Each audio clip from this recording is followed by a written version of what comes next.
అందరికీ నమస్కారం.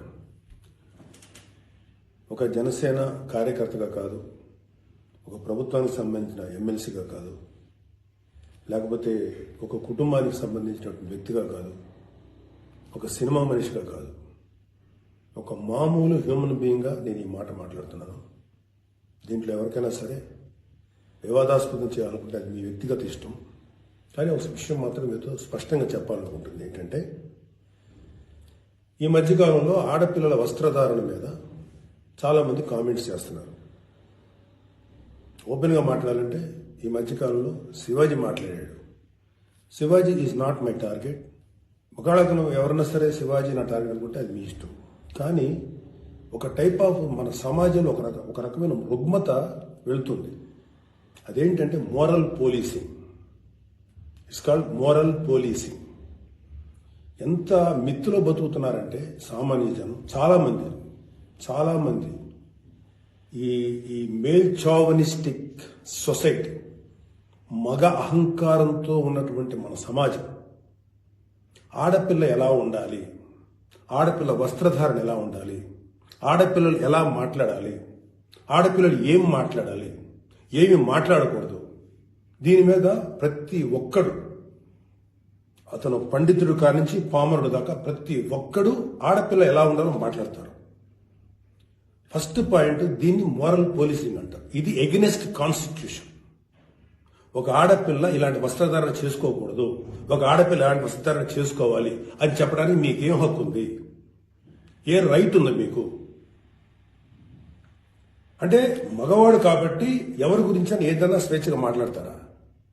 దురదృష్టం ఏంటంటే ఇలా మాట్లాడే మగవాళ్ళకు కూడా ఆడవాళ్ళ నుంచి ఒక రకమైన మద్దతు లభిస్తుంది. మనస్ఫూర్తిగా చెప్తున్నాను, ఖచ్చితంగా వాళ్ళ మనసులోంచి వచ్చింది కాదు. అందరి యాక్సెప్టెన్స్, భర్త ఏమనుకుంటాడో, ఆ చుట్టుపక్కల మగవాళ్ళు ఏమనుకుంటారో, ఇంకొక వ్యక్తులు ఏమనుకుంటారో అనే మాట్లాడే ఆడవాళ్ళే తప్ప ఎన్నరగా ప్రతి ఆడబిడ్డకి ఒక సెల్ఫ్ రెస్పెక్ట్ ఉంటుంది. ఎలాగో ఒక ఆడపిల్ల డ్రెస్ ఇలా ఉండాలని మనం అడుగుతాం, ఎలాగో ఒక ఆడపిల్ల ఈ డ్రెస్ వేసుకోవాలి చెప్తాం. ప్రపంచంలో ఫ్యాషన్ అనేక రకాలుగా మారుతుంటుంది. అది ఎలాగైనా ఉండొచ్చు. దయచేసి మన చెల్లెలు, మన తల్లి, మన చెల్లెలు అందరూ మనవాళ్లే, మన బిడ్డలే. ఆడపిల్ల కాబట్టి ఆ అమ్మాయి ఇలా ఉండాలని చెప్పే హక్కు మనకు లేదు. నేను ఇవాళ మీ అందరి ముందు ఒకప్పుడు నేను కూడా అలాంటి ఇన్ఫ్లుయెన్స్లో ఉండి తర్వాత రియలైజ్ తప్పు కదా, నాకేం హక్కు ఉంది, ఒక ఆడబిడ్డ ఇలా ఉండాలి అని చెప్పే హక్కు నాకేముందని చెప్పి నేను మార్చుకొని నేను అటువైపు వెళ్తే నాకు ఇంకొక రకమైన ప్రపంచం కనపడింది. అరే వాళ్ళు ఏం తప్పు చేశారయ్యా, వాళ్ళు ఏం తప్పులు చేశారని చెప్పి వాళ్ళని అడ్డగోలుగా మీద పడిపోతున్నాం. ఇలాంటి డ్రెస్ వేసుకోవాలి, వేసుకోకపోతే చాలా వాళ్ళని ఒక తప్పుడు క్యారెక్టర్లాగా ఎలా ట్రీట్ చేస్తారు? సరే, ఒక విషయం చెప్తున్నాను. ప్రపంచవ్యాప్తంగా ఉన్న విషయం ఏంటంటే, ఆడపిల్లల మీద జరిగేటువంటి అట్రాసిటీస్ వాళ్ళు వేసుకున్న వస్త్రధారణ మీద కాదు, మగవాడి యొక్క క్రూరత్వం, మగవాడి యొక్క బలం, పశు బలం, వీటి మీద దీనికి తగ్గట్టుగా వాడి పశుబలానికి, వాడి క్రూరత్వానికి తగ్గట్టుగా ఆడపిల్లలు బలైపోతారు తప్ప ఏ ఆడపిల్ల కూడా వస్త్రధారణ మీద అవ్వలేదు. ఇది మిత్. మీరు కావాలంటే ఏ ఛానల్లో చూడండి, ఏ యూట్యూబ్లో కొట్టండి, లేకపోతే ఏ గూగుల్లోనే వెతకండి, చరిత్ర చూసుకోండి. ప్రతివాడు స్టేజ్ ఎక్కేసి ఆడపిల్ల ఇలా ఉండాలి, అలా ఉండాలి, మీకు ఎవరు చెప్పడానికి ఆడపిల్ల ఇలా ఉండాలని? బతకనేయండి. ఏ మగవాడితో సమానంగా బతికే హక్కు లేదా ఆడపిల్లలకి? ఏ వాళ్ళకి నచ్చిన డ్రెస్ వేసుకునే హక్కు లేదా? సెక్యూరిటీ అనేది ప్రతి ఒక్కరి హక్కు, ప్రతి ఒక్కరి ఇవ్వదు, ఆడ కానీ మగ కానీ. అయితే ఎస్పెషల్లీ ఆడపిల్లలు రక్షించాల్సినటువంటి వ్యవస్థలు, ఆడపిల్లలు రక్షించాల్సినటువంటి పరిస్థితులు లేవు. అంటే మోస్ట్ ఇన్సెక్యూర్ ప్రపంచంలోనే ఇంకా మనం ఉన్నాం. నా యొక్క కన్సర్న్ ఏంటంటే, మీరు ఎలాగైనా ఉండండమ్మా, ఎంత స్వేచ్ఛగానే ఉండండి, ఎలాంటి వస్త్రధారణ చేసుకోండి. కానీ మీరు అది సెలబ్రిటీ అవనండి, సినిమా యాక్టర్స్ అవనండి, పాలిటిక్స్లో ఉన్నటువంటి ఫిమేల్ అవనండి, చిన్నపిల్లలు అవనండి, పెద్దవాళ్ళు అవనండి, మీరు బయటికి వెళ్ళేటప్పుడు, మీరు వెళ్లాల్సినప్పుడు ప్రాపర్ రక్షణ వ్యవస్థను ఏర్పాటు చేసుకోండి. వ్యక్తిగతంగా మిమ్మల్ని మీరు రక్షించుకునేటువంటి వ్యవస్థను ఏర్పాటు చేసుకోండి. మీరు అవసరమైతే ఒక ఆత్మరక్షణ సంబంధించినటువంటి విద్యలను నేర్చుకోండి, లేదా ప్రాపర్ ప్రొటెక్షన్ అంటే ఒక సెక్యూరిటీ పెట్టుకున్న ముందుకెళ్ళండి. మన దురదృష్టం, మన కర్మ ఏంటంటే ఇంకా మేల్ చావనిస్టిక్ పిగ్స్ ఉన్నటువంటి మన సమాజం, దుర్మార్గులైనటువంటి మగ జాతి ఉన్నటువంటి సమాజం ఉంది. ఎలా పడితే అలాగ అవకాశం దొరికితే చిన్న పెద్ద తేడా లేకుండా పశువుల్లో ప్రవర్తించేటువంటి మనస్తత్వం చాలా మంది మగవాళ్ళలో ఉంది. పబ్లిక్ లో ఒకేసారి గుంపుగా చేసేటువంటి అకృత్యానికి మేము దొరకమనేటువంటి మనస్తత్వం ఉన్నారు. మీరు ఎలా ఉండాలో అలా ఉండండి, మీకు ఎలా కావాలో అలాగే ఉండండి, ఎలాంటి డ్రెస్ వేసుకోవాలో అలాగే వేసుకోండి, తప్పలేదు. చెడ్డ పనులు చేయకండి, యాంటీ సోషల్ ఎలిమెంట్స్ గా బారకండి, క్రైమ్ చేయకండి, ఇది చెప్పండి మీరు. అంతేగాని ఇలాంటి డ్రెస్ వేసుకోవద్దు, ఇలా ఉండద్దు, ఎలా హక్కు ఉందండి మనకి? మగవాళ్ళకి ఏ హక్కు ఉందండి?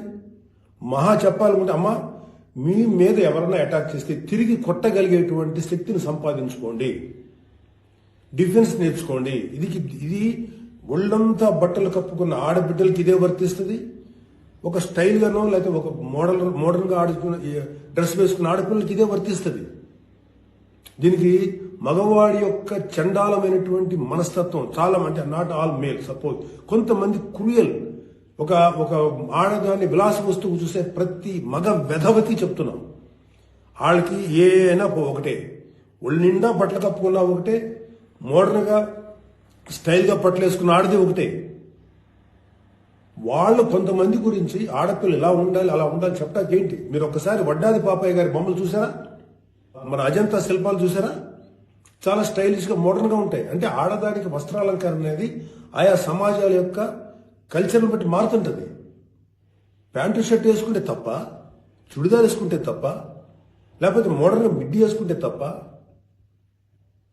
ఇది వాళ్ళ తప్పు కాదు. వాళ్ళకి సరిగ్గా రక్షణ కల్పించలేకపోవటం, రాజ్యాంగమైనటువంటి మన ప్రభుత్వ వ్యవహారం వాళ్ళకి సరిగ్గా రక్షణ కల్పించకపోవటం ప్రభుత్వ వైఫల్యం అవుతుంది.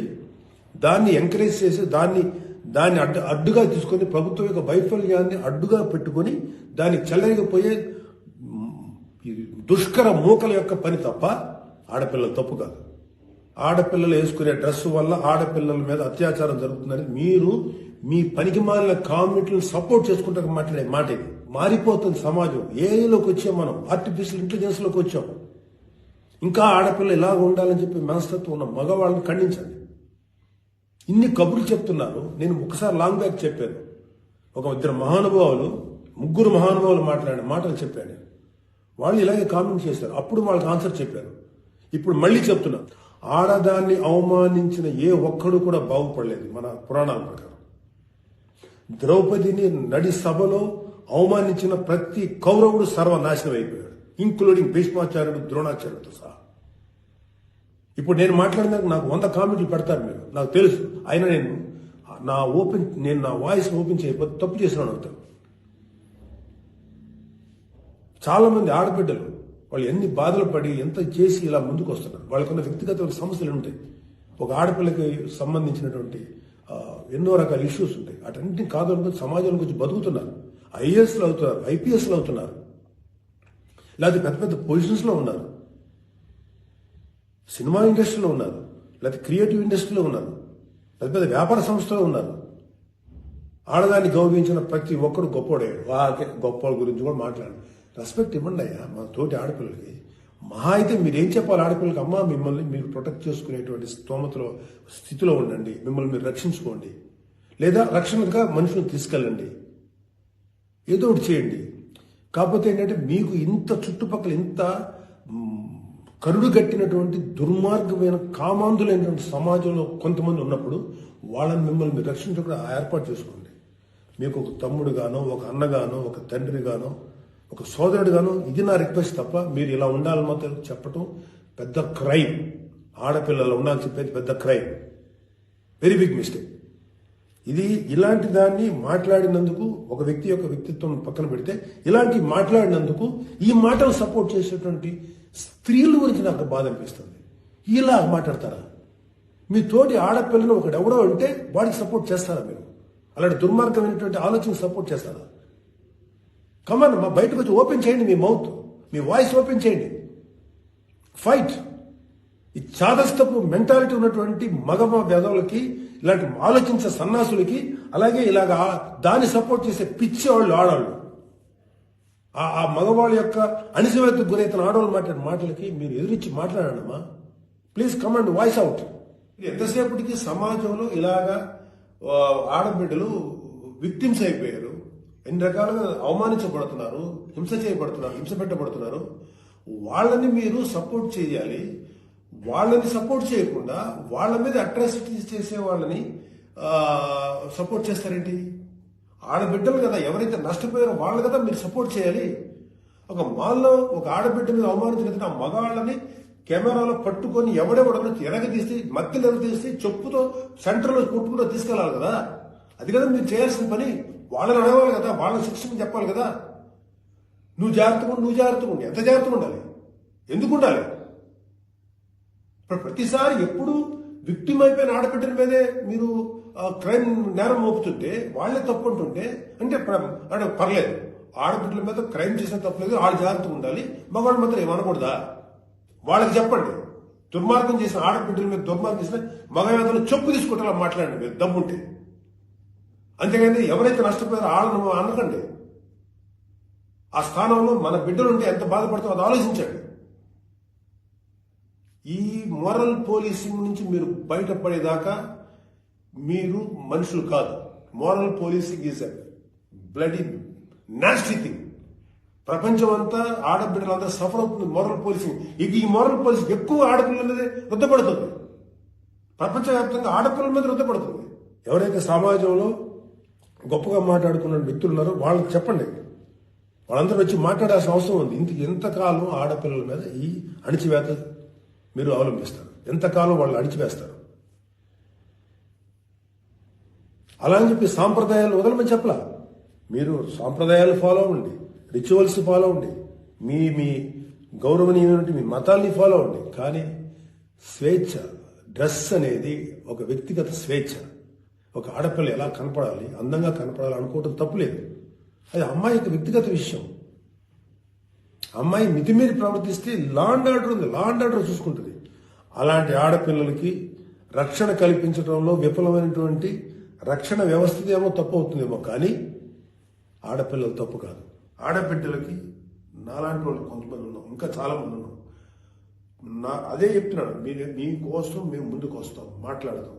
యాక్చువల్గా నాకు ఎవరు మాట్లాడతారు ఏంటంటే, నేను మాట్లాడాల్సిన టైం ఇది. This is my responsibility towards women. ప్రతి తల్లి, ప్రతి బిడ్డ ఆడది లేకపోతే మగాడు లేడు కదా. ఎలాగ మనం ఒక ఆడపిల్లను అవమానిస్తాం? ఒక ఆడపిల్లను అవమానించి నా తల్లి గుర్తురాదా, నా చెల్లి గుర్తురాదా, నా బిడ్డ గుర్తురారా?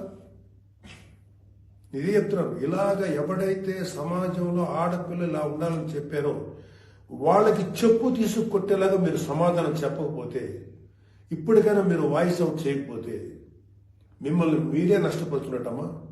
ఇవాళ నేను వచ్చి మాట్లాడుతున్నా కదా, ఒక మీ తోటి తండ్రి అనుకోండి, తమ్ముడు అనుకోండి, అన్న అనుకోండి, ఏదో అనుకున్నాను మాట్లాడుతున్నాను. మీరు ఇప్పటికైనా మీరు బయటకు వచ్చి మాట్లాడండి. ఖచ్చితంగా ఇవాళ నాకు I have to appreciate women commission. వాళ్ళు ఫైట్ చేశారు, అడుగుతున్నారు. అలాగే కొంతమంది ఆడపిల్లలు అడుగుతున్నారు. అడిగే వాళ్ళని తప్పంటారండి, నాన్ సెన్స్. ఫైట్ చేయండి అమ్మా, మాలాంటి వాళ్ళు మీకు ఎప్పుడు సపోర్టే ఉంటాం. Please fight against this inhumanity. ఈ దమనకాండకి వాళ్ళకి దుర్మార్గం ఆలోచనకు మీరు ఫైట్ చేయండి అమ్మా. But come out, voice out please తల్లి. నమస్కారం.